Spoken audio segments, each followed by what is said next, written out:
a big deal, and it's not easy. It's not an easy energy to deal with if you've ever felt acute loneliness. It can be very difficult. I remember as a child I was very lonely. I came to this country at 5 years old, spoke a different language, had a different religion, Muslim, in a very Christian neighborhood. And not only did I not fit in, but I wasn't accepted within the primary group. And throughout my life, my family raised us to be different. Our culture was different, our food was different, everything was different. And so, I felt a lot of loneliness. I didn't feel like I quite fit in. And then as I had children and got older, the loneliness was no longer a big deal for me. And it hasn't been a big problem for me as an adult growing up. Thank goodness. But one day, a few months ago, I felt an incredible bout of loneliness one evening. I'll just tell you a little bit about that and then jump into this talk. My kids growing up, I was a single parent of 2 children, and every Saturday was our special day, and just about every Saturday we did a lot of different things. We went putt-putting and different sporting things. We bowled together. We went shopping together. But we almost consistently, every Saturday, ate a meal out at a restaurant and then went and saw a movie of whoever's weekend it was to decide that movie. So it was a very special time. And I never went to the movie theater alone, always with my kids. And then here as an adult, every so often I feel like going to see a movie. But my friends tend to watch the type of movies that get high Rotten Tomatoes. If it doesn't have 80% or higher, rating in Rotten Tomatoes, we can't go see this movie. But every so often I like to go see a cheesy, silly movie, or an Action Jackson type movie that didn't get, an 80 in Rotten Tomatoes or 90. So I'll go by myself to see these cheesy movies. And I usually don't have a problem with that. But this time I went to this place, that big movie theater, Biltmore Lake, one night, and I brought myself there, and everybody I saw were couples and families and couples. And I noticed that I was the only person in the whole theater, because you could see everybody walking in, that was alone. So I felt this pang of loneliness, and then saw the movie, this family, and it was a real deep connection and love for one another, and then I realized, I don't have that. And so I felt really on the way home, I felt this tremendous loneliness, and it was so strong. And I just remember, okay, open to this. This is your practice. It was a wave that hit me. There were some tears, that came, and then it just like everything, it passed away. So loneliness, a lot of different things can bring loneliness, so we're going to explore that. This is what tonight's all about. If you've had a recent divorce, or if you've had a recent loss, disability, if you're taking care of someone with a disability, discrimination, unemployment, these are all really common causes of loneliness. Even though moving to a new area, or having a new baby, or being in a new relationship, these type of things can seem really positive and exciting at first, but they can also be somewhat lonely. Anybody just recently moved here? Kind of within the last year or two? So you know what I'm talking about, right? So this kind of like, can be a little lonely. But loneliness is a widespread problem in our Western culture. Our society. Research shows that about 80% of all young people feel lonely, struggling to find their group or their acceptance into their social groups. So kids growing up, young adults. Then lonely generally decreases with middle age, and then it increases again in older age. Overall, 15 to 30% of our population feels lonely chronically. 15 to 30%. That's a lot of people feeling lonely. So I wanted to say that it's important to remind ourselves that everyone gets lonely at times. It's a normal human emotion like all the other emotions. It's not a sign of weakness, it's just a mental, emotional state that arises out of conditions in our lives, depending on what those conditions are. I also wanted to make a distinction between being alone and lonely.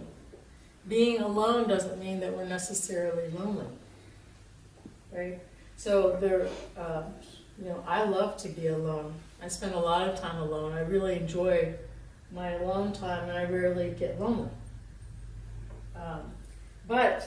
So that's being alone on your own, is being alone. Whereas loneliness, your mind has turned this aloneness, the physical state, into an emotional state of loneliness. So let's talk about what loneliness is. It's an unhappy feeling, a feeling detached, isolated, and disconnected. If you're lonely, you might be feeling that you're without friendly, meaningful companionship and support. You might feel that no one understands you, or that the people in your life pretty much misunderstand you. So it's more a sense of social isolation and disconnection, because you can actually be in a relationship in a partnership, in a marriage, and feel really lonely. Does anybody know what I'm talking about? Yeah. So, in fact, some of the times that I've been loneliest in my life has been when I've been in an intimate relationship. You can feel lonely in a large group of people. So it's not like you have to be with a bunch of people to not feel lonely. It's this feeling of feeling isolated, misunderstood, unaccepted, not connected. That's what the loneliness springs from.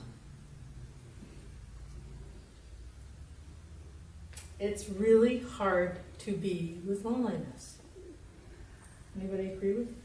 Yeah, it's not unpleasant. And sometimes there are a lot of feelings of guilt or self-judgment that come up, like, oh, I shouldn't feel lonely. Or there's something wrong because I feel lonely.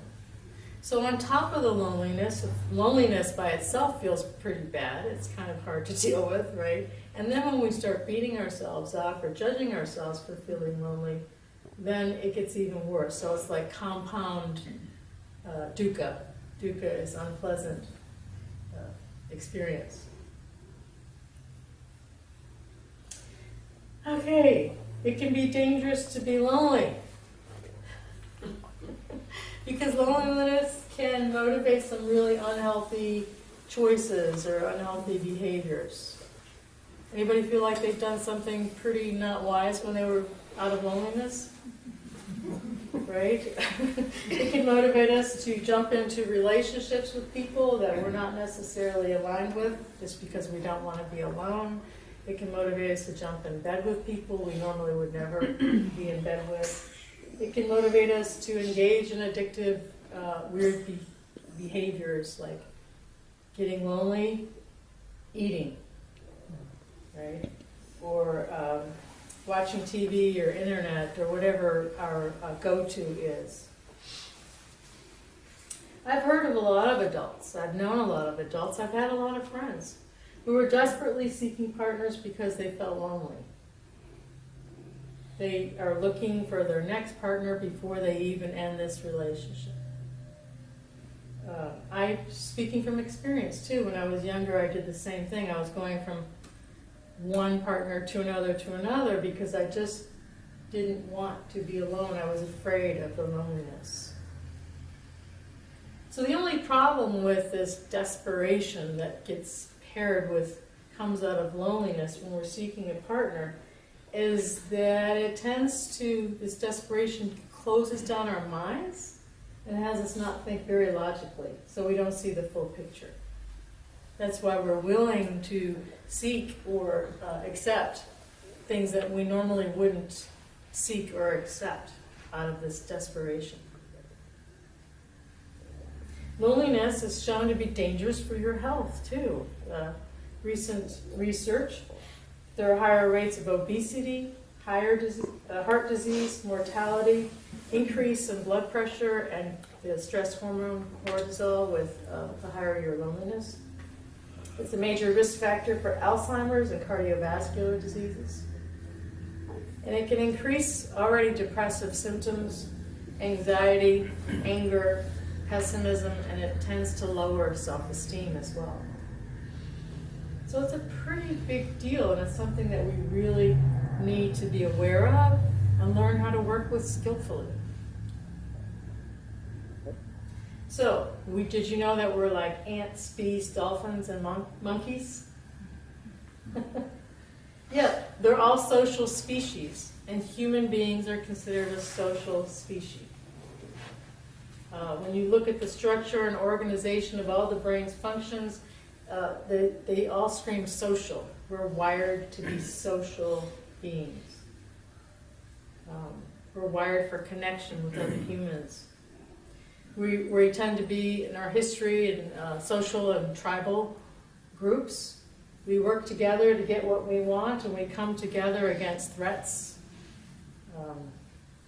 That's what the human culture tends to do.